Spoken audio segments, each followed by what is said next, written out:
Islamic scholar الشیخ القاری مبشر حسن کے official channel القرآن مال تجوید کو سبسکرائب کیجئے، جہاں پر سکھلایا جائے گا نورانی قاعدہ، تجوید، قرأت، کمپیوٹر قرآن، وظائف اور پیش کی جائیں گی طلبہ کی ایکٹیویٹیز۔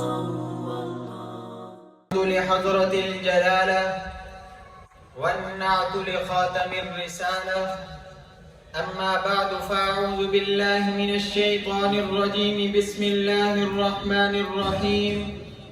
ما كان محمد ابا احد من رجالكم ولكن رسول الله وخاتم النبيين، قال النبي صلى الله عليه وسلم: ان الرسالة والنبوة قد انقطعت فلا رسول بعدي ولا نبي، او كما قال عليه الصلاة والسلام۔ نہیں ہے اور نہ ہوگا بعد آقا کے نبی کوئی، نہیں ہے اور نہ ہوگا بعد آقا کے نبی کوئی، وہ ہے شاہ رسول ختم نبوت اس کو کہتے ہیں، لگا کر پشت پر مہر نبوت حق تعالی نے انہیں آخر میں بھیجا، خاتمیت اس کو کہتے ہیں۔ وراثت نبوت کے حقیقی جانشین حضرات اساتذہ کرام و منصفین عظام اور قال اللہ قال الرسول کو اپنے دل میں سمانے والے میرے ہم مکتب ہم مشن طلباء عظام، السلام علیکم ورحمۃ اللہ وبرکاتہ۔ آج میں آپ حضرات کے سامنے جس عظیم عنوان پر لب گشائی کرنا چاہتا ہوں وہ ہے ختم نبوت کی اہمیت و ضرورت۔ عزیزان من، عقیدہ ختم نبوت اسلام کا بنیادی بدیہی عقیدہ ہے، اور میرے بھائیوں، امت کے اختلاف مسئلہ میں ہوتا ہے، عقیدہ میں نہیں۔ جو شخص عقیدہ سے باہر جاتا ہے وہ امت سے باہر چلا جاتا ہے۔ خود رب لم یزل نے قرآن مجید کی 100 سے زائد آیات بینات میں عقیدہ ختم نبوت کو بیان فرمایا۔ کہیں فرمایا وَلَٰكِن رَسُولَ اللَّهِ وَخَاتَمَ النَّبِيِّينَ، کہیں فرمایا الْيَوْمَ أَكْمَلْتُ لَكُمْ دِينَكُمْ وَأَتْمَمْتُ عَلَيْكُمْ نِعْمَتِي وَرَضِيتُ لَكُمُ الْإِسْلَامَ دِينًا، اور کہیں پر سب انبیاء سے میثاق لے کر اس عقیدے کی اہمیت کو واضح فرمایا۔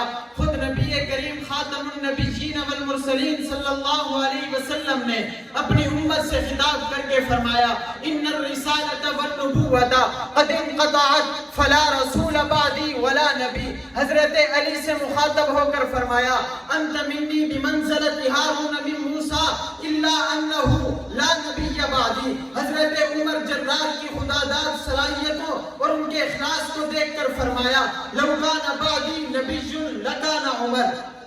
ارباب ذی وقار، صرف دلائل پر بس نہیں بلکہ امت مسلمہ نے اپنے کردار سے تاریخ کو روشن کیا ہے۔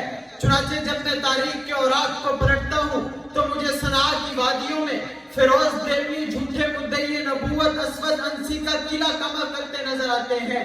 اسی طرح حضرت حبیب بن زید انصاری رضی اللہ تعالی عنہ انا اسم لا اسمع ما تقول کے جملے پر قائم و دائم رہ کر اپنے بدن کے ٹکڑے ٹکڑے کرواتے نظر آتے ہیں۔ ادھر یمامہ کے میدان میں سیدنا صدیق اکبر رضی اللہ تعالی عنہ کی قیادت میں صحابہ کرام کا انہم بنیان مرصوص کا مصداق بن کر مسیلمہ کذاب اور اس کے متبعین کو جہنم واصل کرتے نظر آتے ہیں۔ تو پھر میں کیوں نہ کہوں، ہمیں رسول اللہ کی حرمت پہ کٹنا یاد رہتا ہے، ہمیں پیارے صحابہ کا وہ اسوہ یاد رہتا ہے۔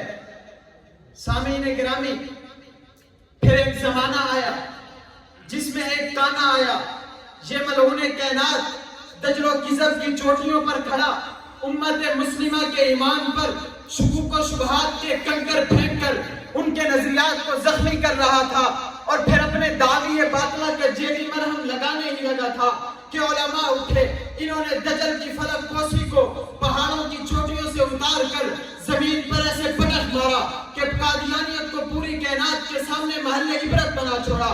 پھر ایک دور آیا کہ پاکستان کا قادیانی پاکستان کے لیے اور مسلمانان پاکستان کے لیے ایک زہر آلود کینسر کی شکل اختیار کر چکا تھا کہ پھر تحریکات چلی، 1974 کی تحریک چلی، 1984 کی تحریک چلی، جس کے نتیجے میں امتناع قادیانیت آرڈیننس منظور ہوا، جس نے اس زہر آلود پھوڑے کو کاٹ کر اے ختم نبوت کے پاسبانوں، اب اس قانون کی حفاظت ہماری ذمہ داری ہے کہ جب سے یہ قانون بنا اس دن سے لے کر آج تک قادیانیت نظریاتی طور پر اور عملی میدان میں اس قانون سے بغاوت کرتی نظر آتی ہے۔ نظریاتی غداری یہ ہے کہ قادیانیت نے نصف صدی گزرنے کے باوجود اپنی عیسائی حیثیت کو تسلیم نہ کیا، خود کو غیر مسلم اقلیت تصور نہ کیا، اور عملی میدان میں غداری یہ ہے کہ قادیانی آج بھی بعض شہروں میں اپنے عبادت خانے مساجد کی طرز پر بناتا ہے، کلمہ لکھتا ہے، مینار بناتا ہے، جس کی آئین انہیں قطعاً اجازت نہیں دیتا۔ میں مجاہدین و محافظین ختم نبوت سے خطاب کر کے کہنا چاہتا ہوں کہ تم میدان میں اترو، صدیق کی جانشینی کا ثبوت دو کہ جس طرح صدیق اکبر نے مسیلمہ کذاب کا نام صفحہ ہستی سے مٹا دیا تھا، اسی طرح تم بھی مسیلمہ پنجاب کا نام دنیا سے مٹا دو۔ اٹھو، بیدار ہو جاؤ اور قادیانیت کی ارتدادی سرگرمیوں کو روکو۔ ہر چوک اور چوراہے پر عقیدہ ختم نبوت کا ڈنکا بجا دو، اور یاد رکھو تقدیر الہی کے نوشتے بھی وہی ہیں، اللہ بھی وہی، اس کے فرشتے بھی وہی ہیں۔ اتریں گے ملائک تیری امداد کو اب بھی، در ذات محمد سے تیرے رشتے بھی وہی ہیں۔ والسلام علیہ